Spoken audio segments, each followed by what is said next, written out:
Welcome back to Snackcast, folks. Hey. Today we are rolling on with magnesium. Yep, magnesium deficiencies, symptoms, side effects, all kinds of wonderful stuff. So this was kind of your call, right? I came in this morning and said, I know we're supposed to do it, and you were like, magnesium. Yeah. So what kind of... What prompted that? Or? Yeah. Well, I actually had I've been researching magnesium for a little while now, and specifically with regard to my child. My child has ADHD, and what I read is that there are a bunch of control trials that have gone on, actually a couple, I don't want to say a bunch, that have showed that magnesium and vitamin D combined can have a significant effect on ADHD. And I don't mean combining like you got to take them together. I mean giving the supplements to the ADHD patient has really significant effects on the brain. And it's not just ADHD. It looks like it's depression, anxiety, stress. So these are brain-related things that are going on. Yeah. Well, it's interesting, so that the viewing audience understands. Most of the time when we select a topic, we don't talk about it. We go away, we do our own kind of research and homework. So that we have a talking points, right? Like if I give you my opinion, I don't want you to take my opinion. I want you to take your opinion. Right.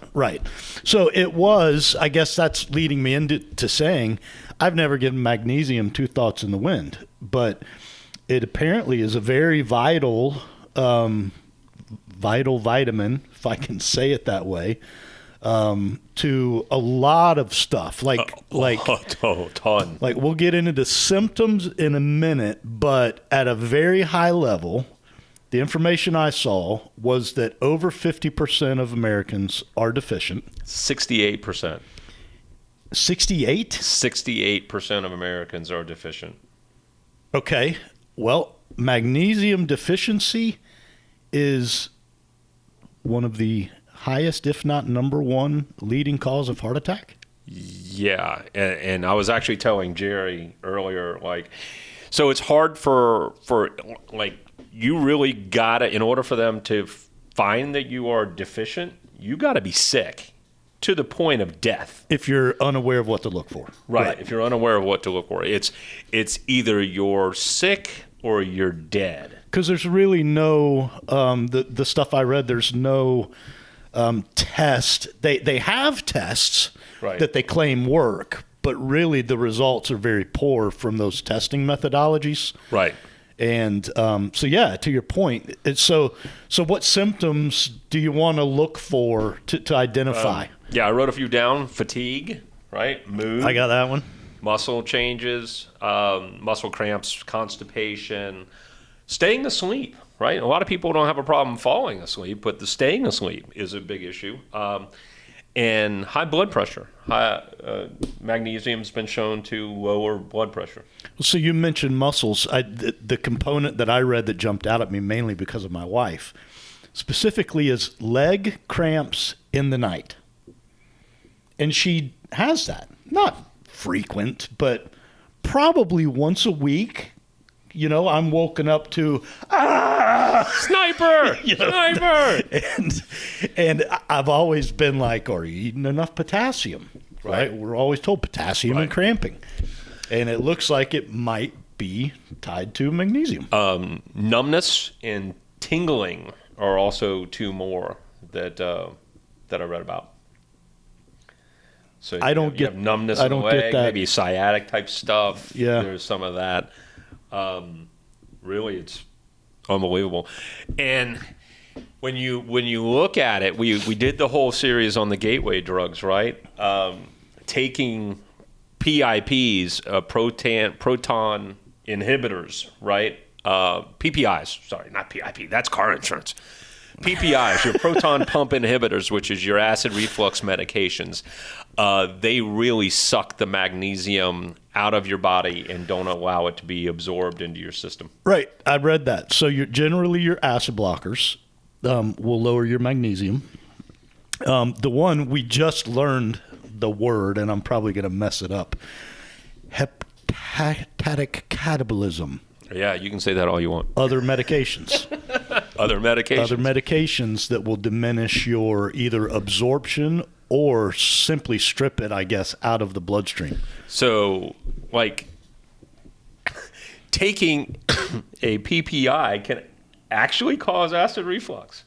I mean, that's just hilarious. Right. You can't make this stuff up, man. It's you take something because you got a symptom rather than fixing the symptom, which might in fact be a dietary, and I want to say might. I'm going to say probably is a dietary issue to begin with. I think it's the leading cause. It seems like it's the leading cause of a lot of stuff. Right. So how do we fix it? If we're deficient, what do we do? Eat better. Number one, right out of the gate. Why does it always come back to that? Right. You know, good sources, seeds and nuts, leafy green vegetables. Gosh, what are some of the other ones? The thing I read said that leafy greens are the number one. Dark green leafy greens are the best way, and you should be eating them every day. These are like your spinaches and things? Well, so one of my sources was Dr. Ken Berry. Okay. And he was like, if you don't eat greens and you're an adult, then it's time to grow up. Do whatever you have to do. Soak them in butter, pour olive oil all over them, but eat your dark leafy greens every day. Right. Right. Nuts and seeds, avocado is a good source. Egg yolks. I don't know why not just eggs. Artichokes. Artichokes have been. Artichokes? Yeah, I love artichokes, man. And again, dip them in a lot of butter. You got to show me how to cook those, man. You Steamer, talk about man, them it's easy. all the time. They're fantastic. I don't even know how to eat it. How do you get past the thorny stuff? You pull the thorny stuff off and you eat them. You eat the thorny things? Yeah, you eat the leaves. You strip the leaves of the... I'm not sure you would. They're rather supplement, I Dark think. chocolate, right? Dark chocolate was one. Not your milk chocolate. Well, this isn't a license to get a Hershey bar. Right. It's high quality dark chocolate. And that made stuff is... almost organically, maybe. And a lot of times that's sour, right? It's not just sweet. It's... Yeah, if it's coming out of one of your big food providers, it's not a good source. If it's a Hershey bar, it's probably not good. Right. And then supplements. And I spoke with you about this off topic right before here. And, you know, your magnesium, I believe it's oxidate.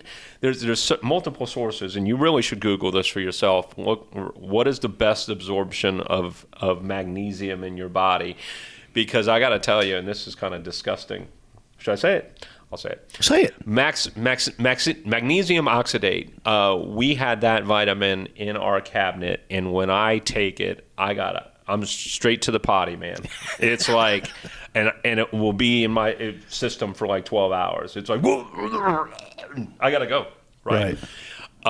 Magnesium citrate does not have the same effect, and a lot of your vitamins and minerals, they need, if you're taking a supplement, they need something else for mass absorption. A lot of times that's fat. Yeah. Right. I don't know what's in the citrate, but a lot of times there's an oil. We mentioned on vitamin D yesterday that vitamin D often needs some sort of oil or fat to go with it, and magnesium is no different. So I think that circles me back to the overall state of supplementation, right? You really got to do your homework.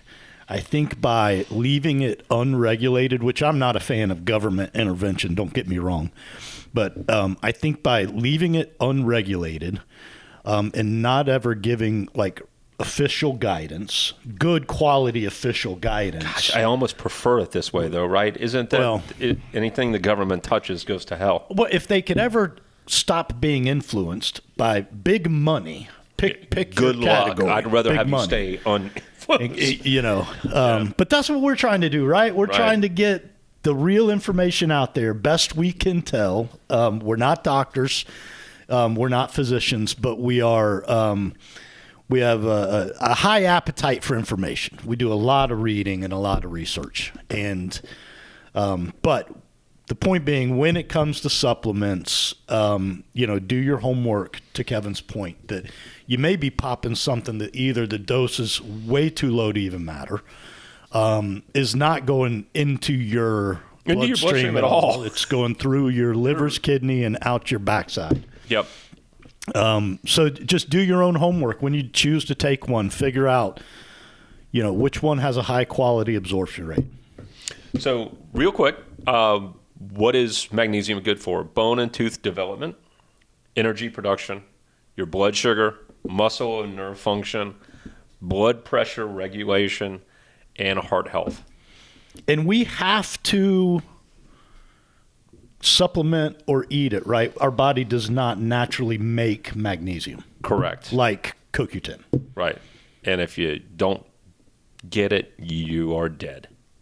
Hey. And apparently from a heart attack. So, Right. All right, guys. Fun. That's it. Questions, comments, concerns, hit us at snackcast@yes.fit. Stay moving. See ya.